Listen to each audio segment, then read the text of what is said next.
नहीं बनाने देंगे ये, क्योंकि ये जो है। अरे इमरान साहब आप कह रहे हैं कि गली से किसी को भी बना देंगे, इमरान खान साहब को नहीं आने देंगे, तो वो इमरान खान तो लेना ही नहीं चाह रहे अभी फिलहाल।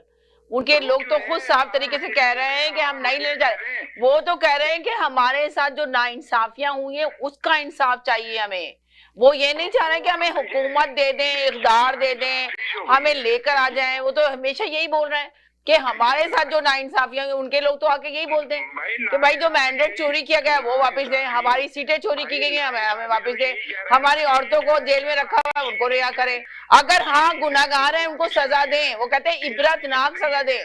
9 मई के वाकये में उन्होंने कहा है कि इबरतनाक सजा दे जो भी इसमें शामिल है। वो साफ तरीके से तो कह रहे हैं, सब में कह रहे हैं खुद लटक जाएंगे ये, छोड़े लटकाए ना, फिर वो तो कह रहे हैं तैयार है ना, तो वो तो तैयार है।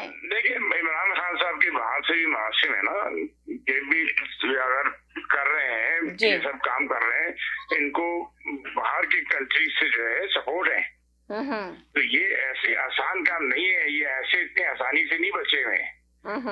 वरना तो अगर कोई और होता, इनका डोमिसाइल इधर उधर का होता ना, तो इनका तो काम हो जाना था बहुत पहले। मैं शुरू से कह रहा हूँ। तो यानी कि आप ये कह रहे हैं कि वो इसीलिए बचे हुए हैं कि ना उनका डोमिसाइल अच्छा है, इस वजह से बचे हुए हैं, इसलिए वो जेल में जिंदा है अभी।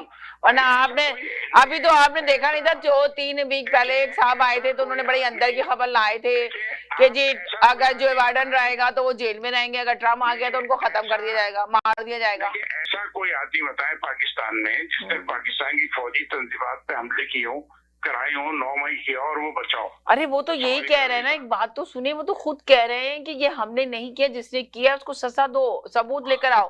कहाँ गई फॉटेज दिखाओ, मीडिया पे दिखाओ, मीडिया पे लाइव दिखाओ, फॉटेज दिखाओ। अगर हम शामिल हैं इसके अंदर, हमारे हाथ है, हमारे बंदे को सजा दो इबरतनाक, तो क्यों नहीं दे रही सजा अदलिया? बता देता हूँ, 1 सेकंड बता देता हूँ। हाँ। मैंने कहा है कि ये घर की लड़ाई है, इनके घर के अंदर की लड़ाई है। अगर एस्टेब्लिशमेंट में 4 आदमी हैं तो 2 इनके हैं, 2 उनके हैं। अब लोग जाए अरशद साहब आ गया, मैं इनसे भी ले लूंगा। जी जी जी जी जी जी अरशद साहब 1 सेकंड, चौधरी साहब अरशद साहब ले लूं। जी बहुत छोटी सी बात करना चाहना, मैंने भी सुना कि मुस्लिम लीग नून जो है फौज से करवा रही है पीटीआई के। ये देखिए बेवकूफी की बात है। इसका मतलब इससे बड़ी बेवकूफी और पाकिस्तान की तारीख से नाबलद होना का तो कोई दूसरी मिसाल हो नहीं सकती। ये तो देखिए उनकी राय हो सकती है, उनकी ख्वाहिश हो सकती है। सैयद साहब की वो आके बता रहे थे अपनी बात की थी सैयद साहब ने, मैंने भी उसी वक्त बोला था। पाकिस्तानी तारीख फौज जो है वो सबको इस्तेमाल कर चुकी है और करती रहेगी। अगर कोई किसी मजबूर करने में कामयाब हो सकता था वो पीटीआई थी, वो पूरी तरह से नाकाम हो गई है। तो नून लीग कैसे जो है वो उनसे ये काम करा देगी? वो जो भी कर रहे हैं अपनी मर्जी से कर रहे हैं। वो अगर इस्तेमाल कर रहे हैं तो नून लीग को इस्तेमाल कर रहे हैं। जब उन्होंने इस्तेमाल किया था तो पीटीआई को इस्तेमाल किया था, और जब वो चाहते हैं तो पीपल्स पार्टी को इस्तेमाल करते हैं। ये बात आपकी कहना कि एस्टेब्लिशमेंट को कोई और इस्तेमाल कर लेगा, इससे लफ्ज़ इल्जाम जो है एस्टेब्लिशमेंट को लग ही नहीं सकता।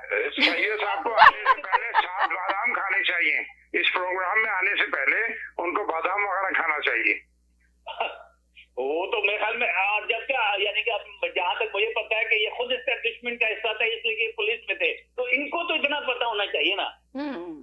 इनको तो सबसे ज्यादा पता होना चाहिए कि पुलिस की क्या हरकत। लेकिन दिमाग का मसला है, किसी का भी हिस्सा हो, दिमाग का मसला है, इसीलिए मैं मशवरा दे रहा हूँ कि बादाम खाएं। इसलिए तो सैयद साहब ने ये बात कह के वो फौरन ड्रॉप हो गए। उन्होंने कहा अब मजीद में बात नहीं कर सकता, आप लोग बात करें, मेरे पास ये इन्फॉर्मेशन थी, मैं आके देने आया था। बहुत अहम बात। जी अच्छा, एक बात अभी आपने की ट्रम्प की, ठीक है, देखिए पाकिस्तान का एक्शन प्रोग्राम जो है वो कितने अर्से तक चलता रहा? 25 साल, 30 साल, 40 साल तक वो चलता रहा, और अमेरिका को हमने खबर नहीं होनी थी। और जब खबर हुई तो फिर अमेरिका की बात मानी नहीं हमने, इसलिए कि हमने ये करना था। और हमने ये करने सामने तो कौन सी चीज कांस्टेंट थी वहां पे? एस्टेब्लिशमेंट कांस्टेंट थी। हुकूमतें आई, हुकूमतें गई। एस्टेब्लिशमेंट मतलब कोई फौजी चीफ नहीं है। एस्टेब्लिशमेंट पाकिस्तानी की बरकरार थी इस 40 साल में, और उसने वो एटमी प्रोग्राम करके दिखाया। नहीं मानी अमेरिका की बात।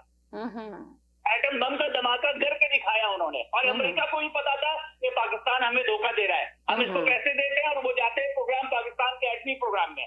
उनको पता था ये, मगर वो कुछ नहीं कर सके। तो ये कहना कि ट्रम्प आकर के कुछ पाकिस्तान के साथ कर लेगा, और एस्टेब्लिशमेंट पर दबाव डाल के अगर कोई ये बात कहता है, उससे बड़ा बेवकूफ कोई नहीं है।